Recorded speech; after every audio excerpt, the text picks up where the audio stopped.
A Disney é mundialmente conhecida por transformar contos de fada clássicos em animações que marcam gerações. Cinderela, lançado em 1950, é um desses filmes icônicos que moldaram a identidade do estúdio e encantaram o público por décadas. Em 2015, a Disney decidiu revisitar essa história lançando o remake em live action que trouxe novas perspectivas, visuais modernizados e algumas mudanças na narrativa. E meus amigos, o tanto que vocês já me pediram uma análise comparando o clássico com live action, não só de Cinderela, mas os outros live actions já lançados também, não tá escrito. Finalmente eu tô aqui cumprindo com essa promessa e trazendo isso pra vocês. Eu não vou negar, tá? Dos live actions até o momento, Cinderela é o meu favorito, seguido de Mowgli. Eu sei que tem muita gente que acha Cinderela, putz, um porre, é um filme meio sono, mas eu acho tão bonito, gente. Eu vou trazer ele ainda aqui no Assiste Comigo, pra vocês entenderem a minha visão e o porquê que eu acho bonito, porque eu acho que no Assiste Comigo eu acho que eu consigo provar pra vocês porque que eu gosto. Claro que tem gente que sai do vídeo falando, ainda não gosto desse filme? Sim, mas pelo menos entende a minha visão, e eu gosto muito. E aqui vai dar pra gente falar um pouquinho dele, um pouquinho não, bastante, inclusive. E embora ambos os filmes compartilhem a premissa básica que é Cinderela, as diferenças entre a animação clássica e o remake em live action são notáveis em diversos aspectos, desde o maior desenvolvimento dos personagens no live action, até os elementos visuais e temáticos. Bom, a gente vai poder falar sobre isso durante o vídeo de hoje. Então, meu nome é Arthur Viana, se ajeita aí porque hoje vamos fazer uma análise completa de Cinderela, o clássico versus o live action.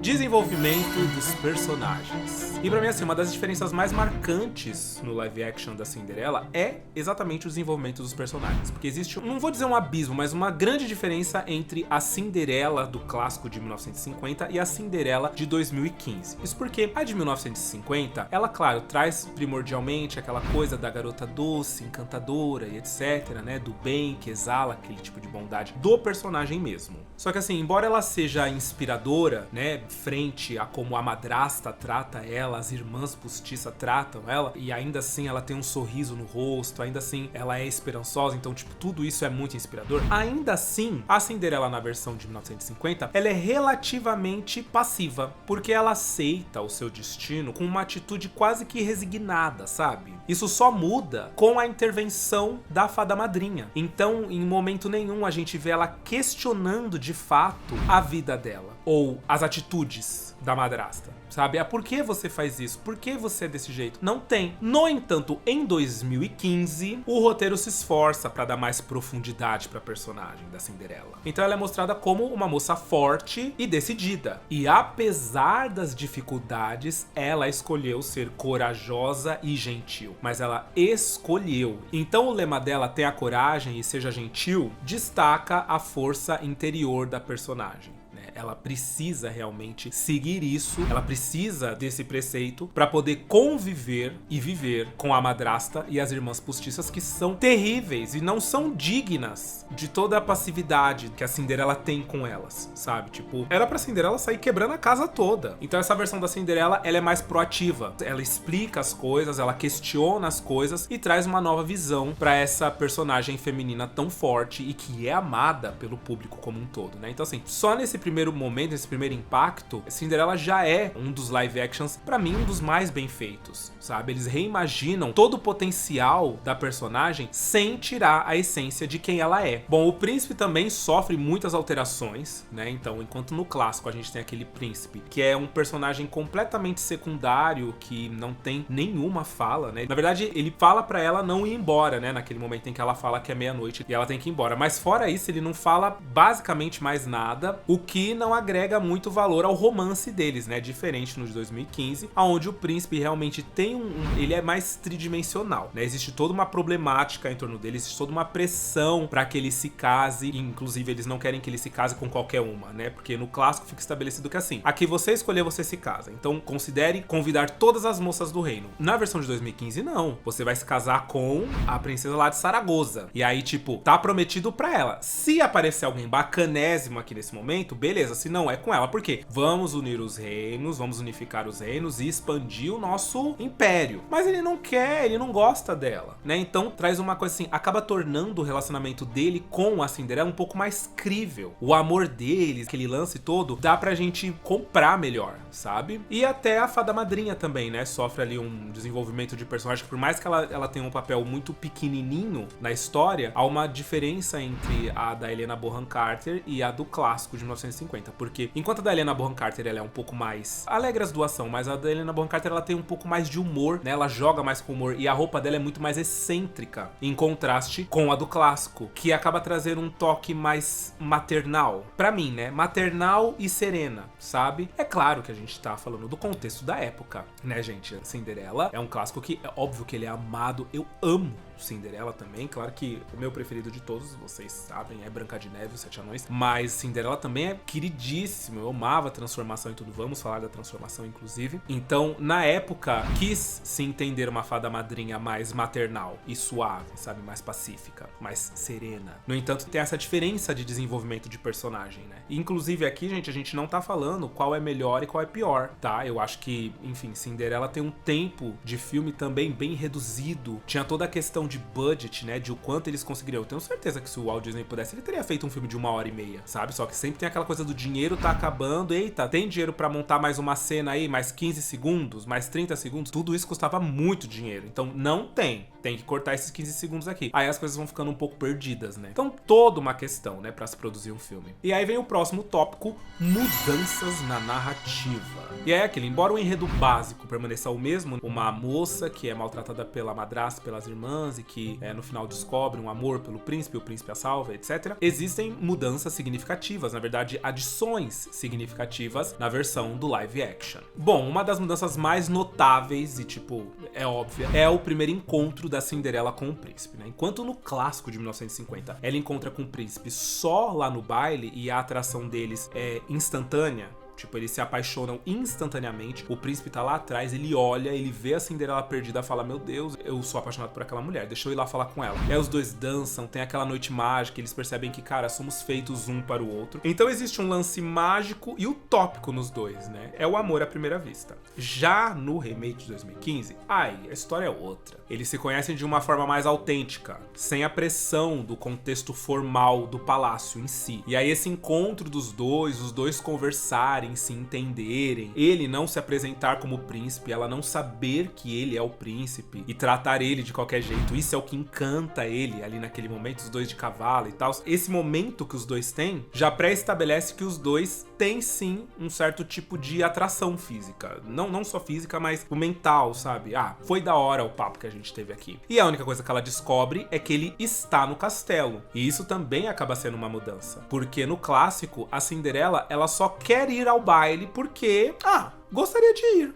Tipo, é isso. O clássico da Cinderela, gente, o que a gente tem que entender quando a gente assiste ele é que ele é lindo, ele é um desenho muito bonito, mas ele é um desenho que se propõe a entender que você sabe do que se trata. Então, você sabe que ela é boa, você sabe que ela quer ir pro baile só porque ela quer, você sabe que ela vai se apaixonar pelo príncipe e que no final o sapatinho é dela. É isso. A gente não tá querendo a gente não tá querendo convencer vocês de nada. A gente tá contando um clássico o qual você já conhece. Então a primeira versão de Cinderela deixa isso muito claro. Não estamos reinventando a roda aqui. Estamos trazendo à vida um clássico que vocês conhecem. No live action, a proposta era outra. Então vamos dar sentido para as coisas. Então quando a Cinderela decide ir ao baile no live action, é porque ela conheceu o amigo dela que mora no castelo e que ir ao baile pode ser uma desculpa para poder encontrar com esse amigo dela que ela gostou muito. Então acaba dando essa explicação, né? Outra mudança é como a madrasta Lady Tremaine é retratada na história. No clássico de 1950, ela é uma mulher fria e calculista, e de fato muito calculista. Ela, faz de tudo para garantir o bem-estar das filhas dela, mas ela é muito impulsionada por ciúmes. Desde o começo fica muito estabelecido que ela tem ciúmes da Cinderela. Porém, no live action, a personagem ganha uma dose extra de humanidade. E aí o filme acaba sugerindo que a crueldade dela é parcialmente motivada por amargura e frustração com a sua própria vida, sabe? Com o seu casamento ruim, o primeiro casamento que ela fez que foi ruim, sabe? A as filhas dela que não nasceram com o que ela considera ser maravilhoso, que no caso a Cinderela nasceu, que é essa coisa da beleza, suas filhas não são tão bonitas quanto a Cinderela, não é tão afinada quanto a Cinderela, não canta tão bem. Então, tipo, a Cinderela acaba sendo aquele contraponto que toda a frustração e a amargura que ela viveu na vida acaba sendo colocada na cara dela. Quando a Cinderela aparece toda bonitinha, toda maravilhosinha, sabe? Então é complicado lidar com ela. E aí essa profundidade transforma a Lady Tremaine num vilão trágico, novamente, né? A gente não passa pano, humaniza o vilão de certa forma, mas não passa pano pras maldades dele porque é uma escolha. Ela escolheu tratar, ela escolheu ser como ela é com a Cinderela, porque sim, apesar da frustração e amargura, ela podia ser gente boa com a Cinderela, né? Mas não. Então ela continua sendo uma vilã, apesar de terem dado humanidade pra ela e motivos pra ela ser daquele jeito. E isso eu gosto. Eu amo. É igual o novo filme do Peter Pan, onde o Gancho também, ele é completamente humanizado, mas no final ele é o Gancho. Ele gosta de ser mal, ele gosta de ser daquele jeito. Então ele vai continuar fazendo maldade, atrocidade, caçando o povo, tentando exilar a galera, matar e trucidar e tal, porque ele é o Gancho e é quem ele é, a natureza dele. Independente de terem humanizado ele ou não, de terem dado um motivo pra ele ser daquele jeito ou não. Eu gosto. E além do mais, no live action a gente se aprofunda também na história da Cinderela, de modo que nós conhecemos a sua infância, a juventude, nós entendemos as suas motivações pra ter o lema, né? Tenha coragem e seja gentil, já que ela assistiu a própria mãe morrer e mais tarde ela assistiu o pai morrer, e nós vemos o impacto dessas perdas na vida dela. Então a gente sabe que o emocional dela ficou abalado, ainda assim, tenha coragem e seja gentil. E aí esses elementos de fundo, eles ajudam a construir uma conexão mais forte entre nós, né, o público, e a Cinderela, né? Então enquanto no clássico a gente gosta dela simplesmente porque ela é a Cinderela, ela é do bem, apesar de tudo que estão fazendo com ela, tudo bem. No live action a gente gosta dela porque ela está escolhendo ser dessa forma. Apesar de tudo que ela passou, ela escolhe ser gentil, ela escolhe ser tranquila, ela escolhe viver pelo amor, através do amor, usar as lentes do amor para enxergar a vida. Elementos visuais e estilo. Bom, visualmente o live action de 2015, ele é assim, uma explosão de cores, de saturação e de detalhamento, que é uma riqueza que não existe, né? A gente fica fascinado com aquilo. Os vestidos usados pela Lady Tremaine é um espetáculo à parte. O vestido do baile, pra mim, ele é basicamente um personagem junto com ela, sabe? Eles usaram aquele tom de verde que no cinema, quando um personagem usa esse tom de verde, é porque ele é completamente tóxico, né? Este é o verde veneno. Sempre no cinema, quando algo é venenoso, ele é representado da cor verde. Então é o perigo daquela mulher. Eu acho maravilhoso. Os vestidos das filhas dela e o próprio vestido da Cinderela também, que ganha um toque mágico graças ao CGI, né? E aí ele se tornou instantaneamente, ele se tornou um clássico, um vestido clássico, todo mundo amou, porque a maneira que ele foi concebido também foi tão encantadora quanto no clássico, né? Inclusive, nota aqui do editor, um comentário, uma curiosidade, a animação do vestido, da transformação do vestido da Cinderela no clássico, é a animação preferida do Walt Disney de todos os tempos. Dizem que ela também é a princesa preferida dele, até por conta disso, é o castelo dela no parque principal da Walt Disney World. É o castelo da Cinderela. Mas dizem também que a animação preferida dele é a transformação do vestido. Então é óbvio que na hora de fazer o live action eles tinham que dar o nome, eles tinham que fazer acontecer, né? E realmente fizeram. E assim, os bastidores desse vestido também é um absurdo, assim. 10 mil cristais Swarovski no vestido, mais de 270 metros de tecido pra fazer o vestido ter todo essa leveza, essa coisa. Os tecidos que foram usados, a organza, é uma coisa fantástica. Além do que teve polêmica com o corpete, vocês sabiam? Algumas pessoas acusaram a Disney de estar diminuindo digitalmente a cintura da Lily James no corpete. Porém, a própria figurinista Sandy Powell, que inclusive é a figurinista de Branca de Neve e os Sete Anões, eu estou louco pra ver os figurinos, principalmente da madrasta de Branca de Neve. Na verdade não é Branca de Neve e Sete Anões, é só Branca de Neve. Inclusive tem vídeo meu aqui no canal, hein, gente? Se não assistiu, vai lá assistir. Ela disse que não, que realmente o corpete ele foi ajustado no corpo da Lily James, e essa impressão de que a cintura dela está menor se dá por conta do formato do vestido em si, né? Por como ele abre. Ele abre demais no quadril. Então isso dá a impressão que a cintura dela tá pequenininha. Mas não, é a cintura dela mesmo. A única coisa que a própria atriz disse é que ela não podia ter arroto preso, nada. Porque quando ela conta, né, que uma vez ela bebeu coca e aí eles foram colocar o vestido nela e no que a mulher começou a apertar, ela começou a arrotar porque o ar começou a sair. Ela ficava realmente assim, é um vestido bem justo. Mas não diminuíram digitalmente a cintura dela, não. Bom, já o clássico de 1950, ele reflete a estética da época, né? A estética em que ele foi feito. Então ele tem linhas suaves, ele tem aquele acabamento fantástico, ele tem cenários incríveis, né? Os cenários são pintados, mas os cenários de Cinderela, do filme da Cinderela, são incríveis, são lindos demais. E como eu disse, a cena da transformação do vestido é um espetáculo do audiovisual, é também uma das cenas mais icônicas do mundo. Todo mundo conhece essa cena dela abrindo o braço e o vestido simplesmente surgindo. E assim, uma outra curiosidade é que ela é lembrada mesmo pela Academia de Cinema como o poder do audiovisual, porque a maneira que o vestido surge é entre aquela cascata de luz, uma cascata simples de luz, e o vestido ele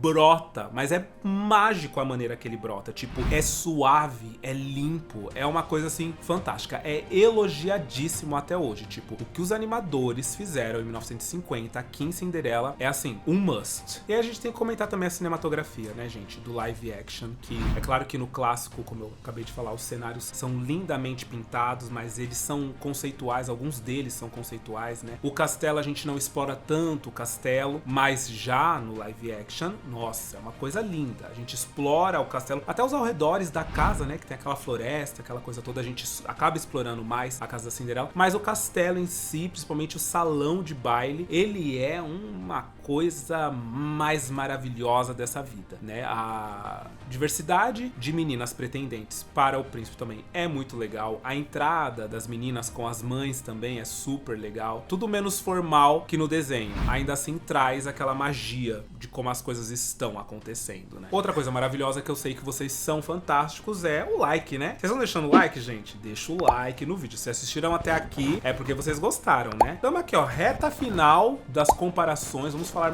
sobre mais algumas coisinhas e fechar, né? Trazer aquela conclusão deliciosa. E é isso, é revisitando o clássico de Cinderela, relembrando momentos. Pra quem nunca assistiu o clássico, tá aqui vendo coisinhas. Vou trazer ele no Assiste Comigo também. Aí não sei se no Assiste Comigo ou no Bora Conhecer Essa Pérola, não sei, mas vou trazer ele também pra conhecer a fundo o de 1950, porque é isso, eu adoro também. Então, deixa o like e vamos seguir o vídeo. Temas e mensagens. Bom, como eu já comentei com vocês, os temas centrais de Cinderela estão no cerne dos dois filmes. Bondade, coragem, crença no bem, crença num final feliz, sabe? Crença na justiça, isso tudo tá nos dois. Porém, a abordagem é um pouco diferente. Em 1950, essas mensagens são transmitidas de forma mais simples e direta, o que acaba refletindo os valores da época, né? Assim, tipo, como as pessoas viam a vida na época em que o filme foi construído, na época em que o filme foi feito. Então a Cinderela, ela é recompensada pela sua bondade, pela sua paciência, com um final feliz. Algo que parece quase predestinado pra ela, sabe? É uma coisa assim, não, calma. Relaxa, segue aqui, segue seu rumo, que o melhor vai acontecer com você daqui a pouco. Já no live action, a Cinderela acaba não sendo, como eu comentei no começo do vídeo, aquela jovem passiva e que fica esperando as coisas acontecerem. Não, ela toma as rédeas da sua própria vida e ela decide, como eu falei pra vocês, ser gentil e ser bondosa. Ela repete esse lema pra ela mesma, principalmente em momentos difíceis, em momentos complicados, sabe? Onde a vontade mesmo é de mandar e... Então ela fala, opa, tenha coragem e seja gentil. E aí é aquilo, né? Não que o final dela não estivesse predestinado como a do clássico. É claro que a gente, em alguma instância, sabe que isso tudo vai ser recompensado. Porém, ela corre mais atrás de fazer a coisa acontecer. Quando ela conhece o príncipe sem saber que ele é o príncipe e decide que ela quer ir no castelo não pra ver o príncipe, mas pra ver o amigo dela, lá ela descobre que ele é o príncipe. Então tem toda uma questão na cabeça dela. E a partir dali, ela já molda o seu próprio destino destino. Porque a partir dali, ela já vislumbra que, quem sabe, pode ser que os momentos de tensão entre ela e a madrasta acontecem, e diferente do clássico, onde a madrasta, sem querer, faz com que o lacaio quebre o sapatinho de cristal, aqui não. Aqui ela é quem quebra. No live action, ela bate o sapato de cristal na parede e fala pra Cinderela, porque ela dá a opção da Cinderela. Ela fala, você escolhe. E a Cinderela fala, não, eu não vou escolher o que você quer. E ainda pergunta, por quê? Por que você é assim? Tipo, ela não entende, sabe? Ela tem aquele momento de ódio dela. Então, quando o príncipe chega e ele tá prestes a ir embora e ele escuta ela cantando, é claro, por conta dos animaizinhos, dos pássaros que abrem a janela, fazem com que ele, né, tenha aquele vislumbre de, olha, tem mais alguém na casa e eu quero conversar com mais alguém. Então, acaba tendo também esse aspecto mágico no final. Porém, por conta do desenvolvimento da Cinderela ser um pouco maior, acaba que os temas centrais são melhor explorados. E aí, bom, aqui é um ponto positivo que nós damos para o... Realmente a gente tem que dar esse ponto positivo pro live action em comparação com o clássico, mas com todo o respeito do mundo, porque realmente é como eu disse, né? A gente não sabe o que mais poderia ter entrado no clássico e não entrou por falta de verba pra poder fazer. Mas o perdão que ela dá para a madrasta, né? Aqui a gente vê ela perdoar e a escolha dela de perdoar a madrasta. E isso demonstra a força do caráter da Cinderela e a capacidade de transcender a amargura e o ressentimento. Algo que, como eu comentei com vocês sobre o desenvolvimento da madrasta, ela não foi capaz. Ela sucumbiu e se tornou a víbora maldita que ela é. Então a Cinderela, no final, ela ainda se prova superior à madrasta em todos os quesitos. Ela é mais do que bonita, porque a madrasta é bonita também. E acredito eu que foi por isso que escolheram a Cate Blanchett. Porque ela é o oposto da Cinderela. Ela tem tudo que a Cinderela tem, porém ela escolheu o caminho ruim e a Cinderela o bom. Esse contraste é incrível entre as duas. E o perdão final da Cinderela é... Ah, meu Deus, que cena poderosa, que cena maravilhosa. Bom, vamos comentar a recepção e impacto de cada uma das versões. A de 1950, ela foi extremamente bem recebida, mas ela acabou agregando valores por conta de ser, entre aspas, a salvadora dos estúdios da Disney. Ela se tornou um marco na história do estúdio. Isso porque o estúdio estava passando por dificuldades financeiras depois da Segunda Guerra Mundial. Tava complicado. Cinderela veio e salvou o babado. Além do que, ela estabeleceu um padrão para as futuras princesas da Disney, né, que vieram depois dela. E também solidificou a fórmula do Felizes para Sempre. E, bom, dado o contexto histórico, né, falando da Segunda Guerra Mundial, tudo que as pessoas gostariam naquele momento era de encontrar histórias as quais terminasse com um Felizes para Sempre. E viveram felizes para sempre. Porque eu não imagino o que é viver os horrores de uma guerra, mas eu imagino que depois de ver horrores desse tipo, só o que você quer é esperança e coisas boas. Então, quando Felizes para Sempre aconteceu, eles entenderam a partir de Cinderela que era assim que o babado tinha que ser feito. O lance se tornou sinônimo dos filmes lançados pela Disney. E que hoje é meio que criticado, né? Algumas pessoas não gostam do lance do Viveram Felizes para Sempre. Que besteira. Já o live action de 2015, eu tenho que começar falando pra vocês que o filme como um todo foi considerado um exemplo de como se atualizar uma boa história. Exemplo. Foi um sucesso de bilheteria e com isso acabou mostrando que a Disney tinha potencial suficiente para ser bem sucedido, tanto financeiramente quanto artisticamente. O filme foi elogiado por sua fidelidade ao original, que apesar de trazer, como eu disse pra vocês, todos os pontos centrais da trama, conseguiram atualizar de uma maneira completamente respeitosa, sem perder a essência do que é Cinderela. Além do que, a Lily James foi amplamente elogiada pela sua performance, por como ela conseguiu mostrar força e vulnerabilidade ao mesmo tempo enquanto interpretava a princesa. Mas vou dizer, tá? Uma fofoca aqui, de bastidor, na verdade não de bastidor, da época. Eu lembro que eu li críticas ferrenhas à escolha dela como Cinderela, porque todo mundo considerou ela muito feia pra ser a Cinderela. O pessoal falou que ela não tinha nada a ver, que a Cinderela tinha que ser muito mais delicada, muito mais perfeita, e que a Lily James não era a Cinderela de fato. Olha que loucura. Então vocês veem, né, como... E tudo passa passa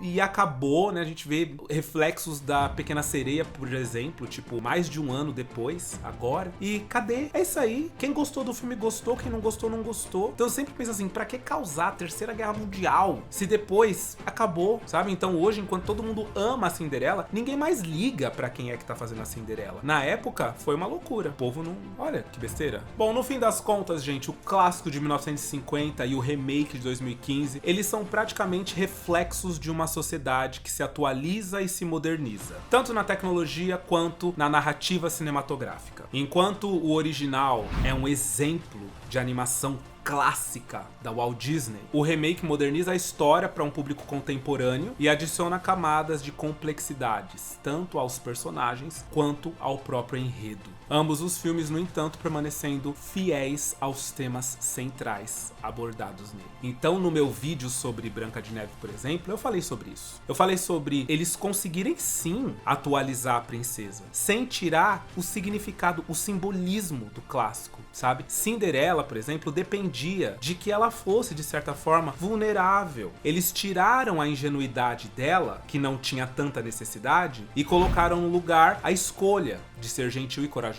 No entanto, a ingenuidade da Branca de Neve faz parte do cerne de quem é o personagem, sabe? Então, quando a gente tá falando agora do live action, eu fico um pouco temeroso com o que vão fazer com o personagem. Se vão atualizar de forma tranquila, digamos assim, ou se vão transformar a personagem em outra coisa. Porque quando a gente pega a Cinderela da Lily James e pega a Cinderela do clássico, a da Lily James só deu vida pra essa. Não são duas princesas diferentes, entende? Eu acho maravilhoso. Os dois eu acho maravilhoso e, como eu disse, está prometido. Trarei os dois filmes aqui, um no Assiste Comigo, outro no Bora Conhecer Essa Pérola, porque eu acho que vocês têm que conhecer esses filmes mais a fundo. E vocês, o que vocês acham? Gostaram do vídeo? Gostaram desse tipo de análise? Como eu disse pra vocês, eu não queria colocar os dois num ringue, eu não queria que vocês decidissem, ah, esse é melhor, esse é pior. Eu acho que a proposta dos dois é muito diferente, os tempos são outros, mas tipo, outros de fato, sabe? Não é um filme dos anos 80, é um filme dos anos 50. Então é um outro contexto. Com isso, eu quero saber de vocês, quais os seus pontos preferidos, seja no clássico, seja no remake. Comenta aí, que eu vou ler tudo, hein? Eu espero que vocês tenham gostado de mais o vídeo de hoje. Um beijo! E até o próximo vídeo.